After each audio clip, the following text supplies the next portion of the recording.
PPCs, particle projection cannons, versus large lasers with a slight tie-in to medium lasers. And looking at this tactically, naturally I tend to gravitate. Two of my Battletech philosophies, two of my wargaming philosophies are big guns never tire. You can have your elaborate plans. You can have your tactics. You can have all your units.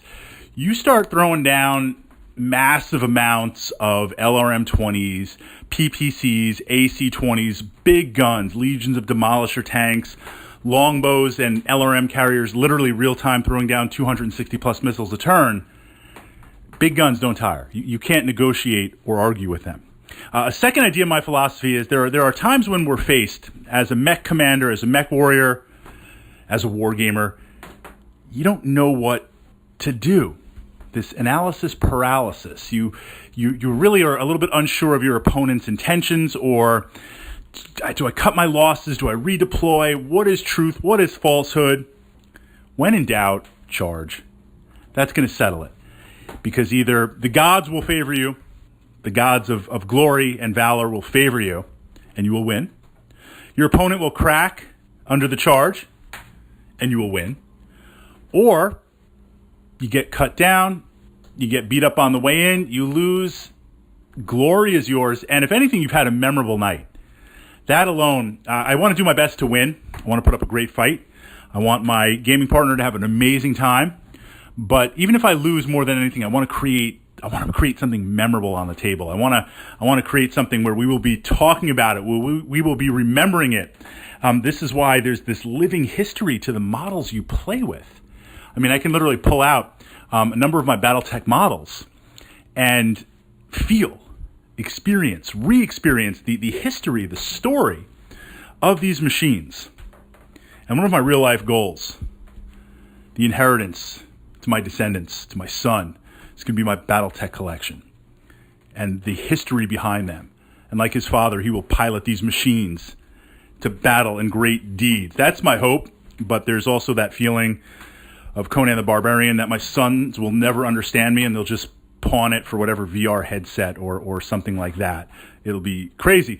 But looking at this, understanding that my big gun philosophy has been influencing me, I tend to gravitate towards PPCs. For the sake of the discussion of this vlog, this podcast on there. They've got good range. Yeah, they've got the heat. They've got good damage output. On a side note, first time I'm playing clans, I'm playing the Warhawk. I'm still learning my clan names, Jade Falcon, and I've got 4 PPCs, and I've got, I'm like double heat sinks, so I'm still calculating them like they're 10 heat. And I'm like, oh, double heat sinks, no problem. Cook off all 4, targeting computer, and then like the mech shuts down. So, I mean, certainly PPCs at any tech level, we're going to have to watch it out. But it's an effective type of weapon. I got a new Thunderbolt. I said I was done with my collection. I started to paint up a little bit of a desert camo, woodland camo, very World War II-esque kind of force. I'm trying to do a lot of combined arms. A lot of my other lances are based on a specific theme, based on a theme that I'm trying to play. The theme of this lance is no theme. I want to build up a lance, a mercenary company, battalion that has a mix of answers for everything across weapons, infantry, and mech classifications on there. So I have a T-Bolt. I'm playing the T-Bolt. I'm playing it a lot. I have it in some other lists, but it doesn't always hit the rotations. And not only am I enjoying it, but I've been playing it more because this mech, we talk about history, we talk about the start of a great career. It's just been beast in my games. It's just been doing insane stuff. Not because of my piloting, just the dice have been totally hot.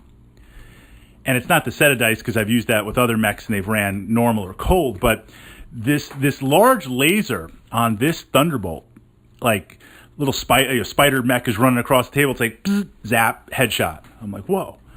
Another mech's running across the table, bzz, zap, hit its arm, blow its arm off. Whoa. Vehicle going, bzz, zap, and there goes, motive hit. And just insane stuff. Run up to another mech, bzz, zap it in the head, pilot skill check fails, run up, punch it twice in the face. Just beast on the dice rolls. So I've been getting a lot more play with it and, learning how the Thunderbolt works. And this is where I started to see the large laser in new light. Medium lasers. This is what kind of makes the grasshopper deadly. I would argue academically and on the tabletop that Inner Sphere,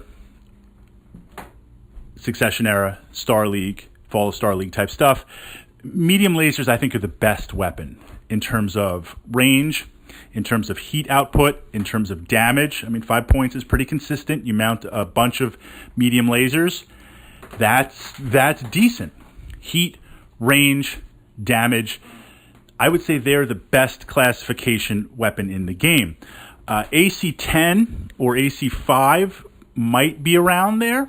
We could argue the heat versus range versus damage output is the same or better, but then you have the liability of not only ammunition, well, literally ammunition, how many rounds do you have? And maybe that's not a problem in some games, but you have the threat of your ammo spiking, either through heat management, poor heat management on your part, or someone getting a lucky shot in your mech going boom, boom on there. Energy mechs or large laser, you at least don't have to worry about the accompanying ammo.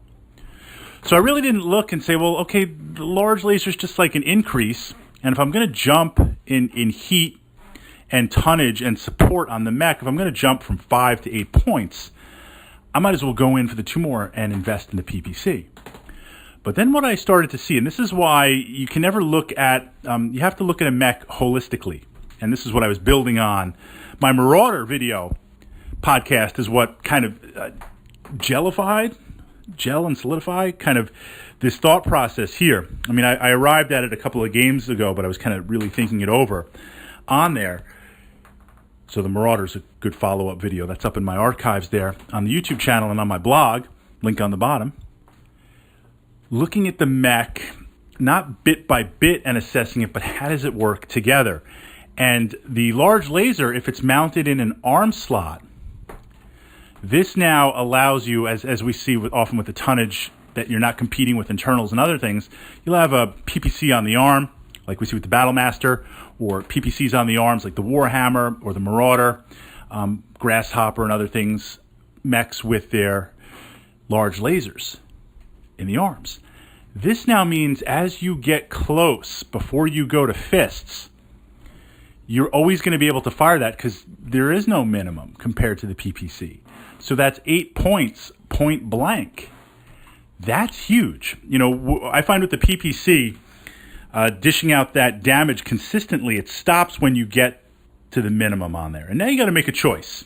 You could cook off the PPC and fire that if you're in active desperation. In a previous game, the Spider was running up on one of my Shrek PPC carriers. I'm firing point blank at it. It's got its movement modifiers.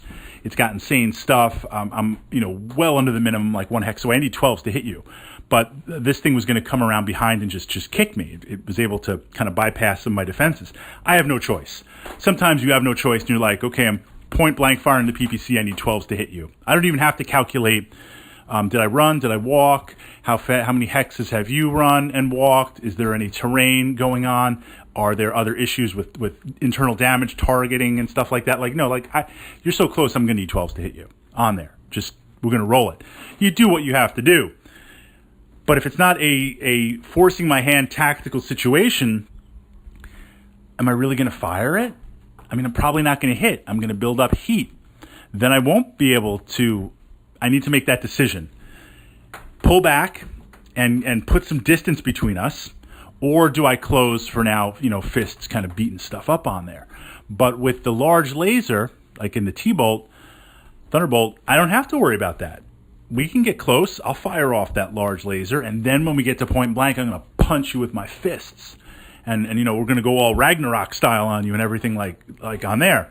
So looking at it holistically, if I look at the mech, as soon as something comes into range, do I have the ability every turn to fire that weapon with decent heat management? At some point, the PPC is going to be too close. The large laser is never close. So that is my question to you.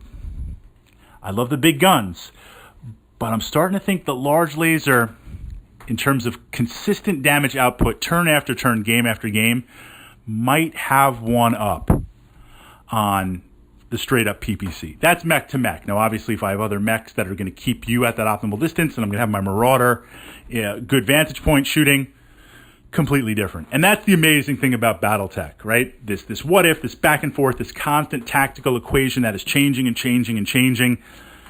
That is what keeps me. I'm sure that's what keeps us in the game.